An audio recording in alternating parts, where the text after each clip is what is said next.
Good morning and welcome to Year 3 English with me, Miss Dowley. I'm just going to minimise me.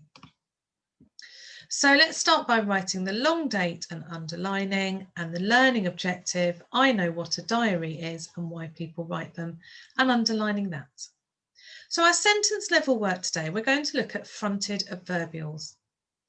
Adverbials are a word or phrase which gives more information about the verb, which is a doing word, or the clause. So often the adverbial goes at the end of the sentence, such as, I walk my dog in the morning. That is our adverbial clause. In the morning is the adverbial, as it gives us more information about walking the dog. A fronted adverbial just puts the adverbial at the front of the sentence. So instead of I walk my dog in the morning, we now go in the morning, comma, I walk my dog. So can you see how the adverbial has moved to the front and it just becomes a fronted adverbial? After the adverbial, we must add a comma. So here's another example. I clean my teeth before I go to bed. So here is the adverbial. To make it a fronted adverbial, I just put it at the front. Before I go to bed, comma, I clean my teeth. So can you make the adverbials in the sentence into fronted adverbials? And I'll read each one for you to see. I like to take a nap after lunch. I play with my friends when I'm at school. I read my book in bed at night. Tom went for a swim every morning. The moon comes out in the evening. Sam can hear owls late at night. I watch TV when I get home. The baby fell asleep finally. Pause whilst you have a try. So how did you do? Let's have a look. So you can see here, after lunch, I like to take a nap. When I am at school, I play with my friends. At night, I read my book in bed. Every morning, Tom went for a swim. In the evening, the moon comes out. Late at night, Sam can hear owls. When I get home, I watch TV.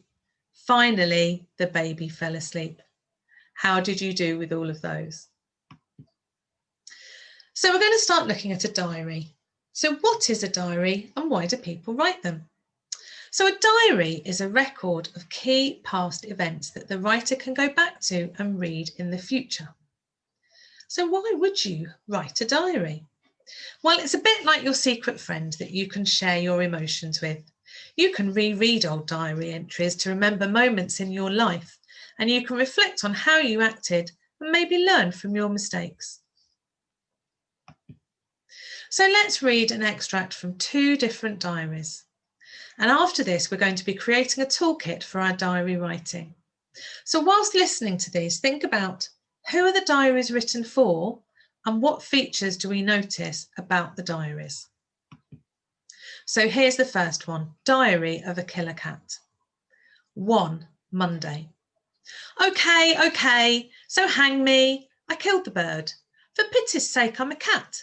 It's practically my job to go creeping round the garden after sweet little eensy-weensy birdie pies that can hardly fly from one hedge to another.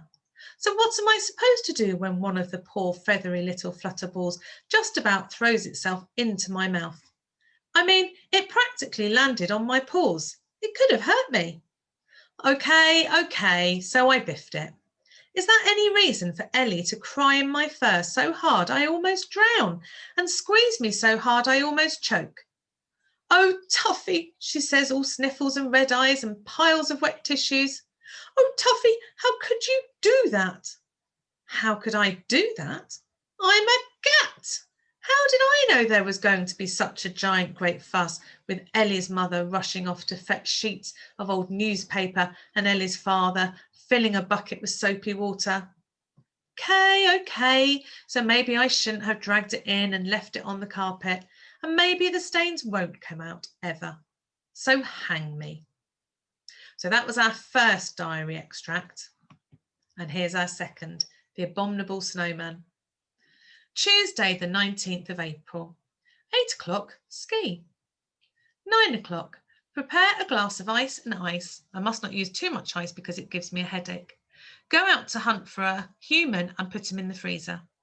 10 o'clock, ski, I really love it. Watch TV, freezing the image all the time. 11 o'clock, talk to other Yetis coldly. 1 o'clock, air the igloo. Look for the clever person who gave me a stove for my last birthday and tell him off. I bet it was Dracula. I must not forget the sunscreen so I can see if he likes bad jokes. Hibernate for a while. See if I can borrow werewolf's razor. I fancy a change of image. Buy a coat. It might be cold without any fur. It says down here the diary is written before the events take place. Why could this be? So let's have a look at our toolkit for writing a diary. So our purpose and audience is going to be to write a diary to inform yourself about what has happened.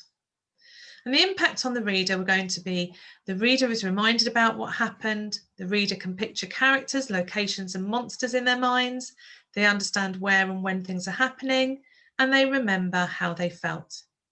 And then techniques, we're going to write it in the first person because it's going to be your diary. We'll use the past tense because it's already happened.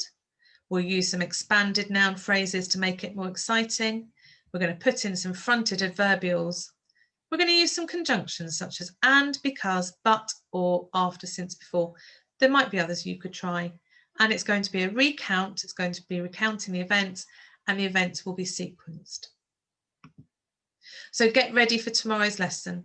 So from now on, you will need to start noting down key events that happen to you for the next day.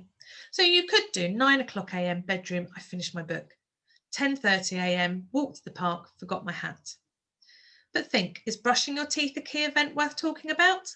What would you like to be reminded of from this day? So think of all the exciting things that might happen that you can add to your diary. Happy note taking. Thank you.